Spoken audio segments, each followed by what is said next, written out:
video praktek mengajar mata pelajaran sejarah kebudayaan Islam. Selamat menyaksikan.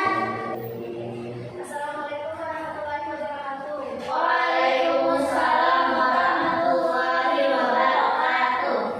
Bagaimana kabar kalian? Alhamdulillah baik, Bu. Sebelum belajar kita berdoa dulu. Silakan berdoa. Bismillahirrahmanirrahim. Rabbi zidni ilman warzuqni fahman waj'alni minas sholihin. Amin. Ibu absen keluar. Yang pertama Rasmida, ada Bu. Yang kedua Rizka Aulia Rahma, Ada, Bu. yang ketiga Yudita, Ada, Bu. keempat Yuliana, Ada, Bu. ya semuanya hadir. Jadi sudah siapkah belajarnya? Siap.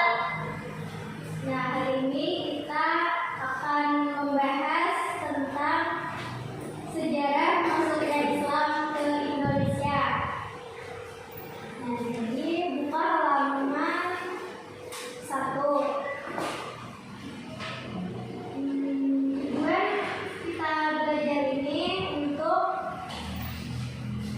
mengetahui bagaimana proses masuknya agama Islam ke Indonesia dan cara-cara masuknya Islam ke Indonesia. Nanti Ibu akan berikan video teori masuknya Islam ke Indonesia. Jadi buka halaman 4. Nah, sebelum sudah Pak. Sudah. Ya, sebelum Islam masuk itu, bangsa Indonesia telah menganut berbagai kepercayaan, yaitu animisme dan dinamisme. Nah, yang tahu Pak, animisme dan dinamisme itu apa? Animisme adalah kepercayaan yang menganggap bahwa setiap benda mempunyai roh. Ya, betul. Jadi dinamisme itu juga hampir sama dengan animisme, yaitu percaya kepada kekuatan roh atau yang mirip-mirip.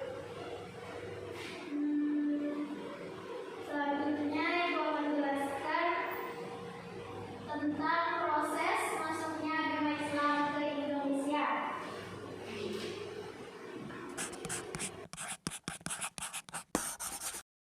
Jadi yang pertama itu proses masuknya agama Islam ke Indonesia. Nah, masuknya agama Islam ke Indonesia itu tidak diketahui waktunya dengan pasti. Ada yang menyebutkan abad ke-7, ada yang menyebutkan abad ke-13. Jadi tidak tahu apa yang pastinya. Sebelumnya, Ibu akan jelaskan abad ke-7 dulu. Jadi buka halaman 5. Proses masuknya agama Islam ke Indonesia. Di halaman 5 itu yang pertama catatan sejarah kerajaan Cina. Nah, jadi di catatan sejarah kerajaan Cina itu ada pada zaman dinasti Tang. Dinasti Tang itu terdapat orang-orang Tasik. Ada yang tahu orang Tasik siapa? Ya, orang Tasik salah. Orang-orang Tasik itu pedagang Islam dari Arab, gitu. Nah, jadi di situ tuh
tentang proses masuknya agama Islam ke Indonesia.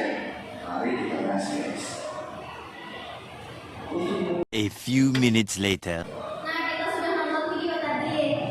Jadi dalam video tadi itu jumlah teori masuknya Islam ke Indonesia ada berapa macam? Ada 30, yaitu teori sejarah, makroh, dan satunya Persia. Ya. Tapi sebenarnya ada 4 teori di situ. Di buku ada 4 teori, di buku pemenang ada 4 teori, dan di buku itu tuh dijelaskan ada teori Cina satunya itu. Nah, itu penjelasan hari ini. Apakah ingin bertanya? Ada, Bu. Apa silakan? Kenapa jadi para pedagang yang banyak melakukan penyebaran Islam? Jadi pedagang banyak melakukan penyebaran Islam itu karena penyebaran Islam melalui perdagangan itu dianggap jalan yang paling efisien. Waktu itu pelayaran dan perdagangan internasional sangat berkembang. Jadi para pedagang banyak melakukan penyebaran agama Islam. Itu. Nah, jadi ibu ingin membagi kalian kelompok begini jadi 2 kelompok. Ini satu kelompok, yang ini satu kelompok. Jadi masing-masing kelompok kalian membuat satu soal. Satu soal. Lalu soal yang kalian buat itu ditukar nantinya. Nah, ngerti? Paham? Paham. Ya, silakan dikerjakan. Sudah mau soalnya dibuat? Belum. Ya, sebentar lagi ya.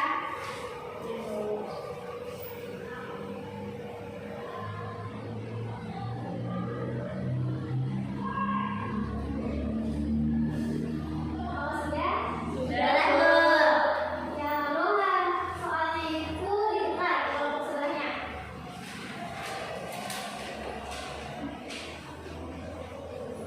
Nah, jadi soalnya itu kalian jawab dari pertanyaan kelompok itu dijawab masing-masing. Nanti kalian bacakan hasil jawabannya di depan. Silakan dikerjakan 5 menit. 5 menit kemudian. Karena kalian sudah selesai, jadi silakan yang pertama kelompok 1 mengerjakan hasil diskusi.